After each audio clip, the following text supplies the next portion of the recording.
The PAPERLIKE 2.0 screen protector is well known among iPad artists, note takers, and photo editors because it's designed to make your iPad feel more like paper when using the Apple Pencil. As an iPad music producer, I believe I have a fresh take on the PAPERLIKE 2.0, and in this video, I'm going to share with you why it's still on my iPad Pro.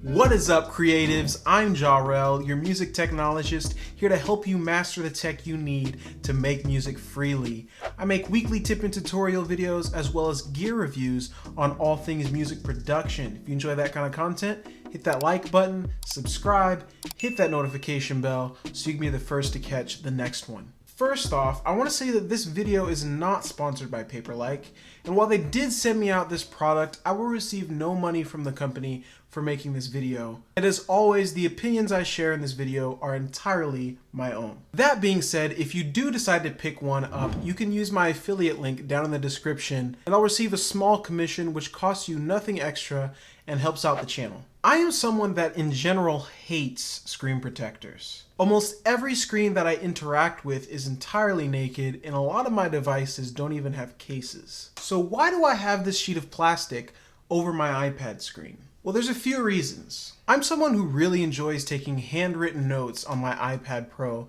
and after seeing the PAPERLIKE floating around for quite some time, I knew I had to give it a shot. The install process was a bit difficult, but eventually I was able to get it on with just a couple tiny air bubbles. I botched my first install, but I just took it off, washed the sticky side with soap and water, and it went back on just fine the second time. The PAPERLIKE 2.0 comes with 2 protectors in the package, just in case you mess up the first one, which is nice. One big warning is that dust is a big deal when applying the screen protector, so make sure you follow the instructions in the package, and the folks at PAPERLIKE want you to install it in a steamy bathroom.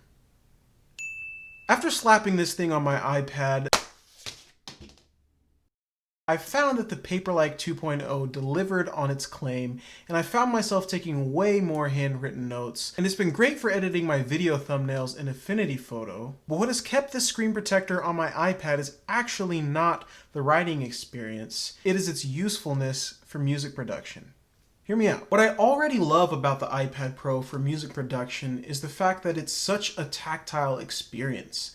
Having a touch experience while creating art is, I believe, the way art was meant to be made. If you've ever owned an MPC or a pad-based MIDI controller, you have no doubt had this experience. With the PAPERLIKE 2.0 on my iPad Pro, playing on the pads feels so much better. You get that grit that you expect to feel when beating on some pads, and it takes the interface from feeling like a program behind glass to feeling like a playable instrument. It is a much more satisfying experience dragging the faders and knobs with the added grit, and best of all, since it's matte, it really kills a lot of the fingerprints that can wreck the iPad viewing experience. That being said, everything has its downside. The downside of a matte protector is that it does cause a bit of image diffusion, which looks a bit like rainbow speckling. That's the best way I can describe it. I will say, however, that this has been very minimal with the PAPERLIKE 2.0. I've never owned any other matte screen protector, but the reports I've seen show that cheaper matte screen protectors tend to have a worse rainbowing effect. Also, since the PAPERLIKE has so much grit,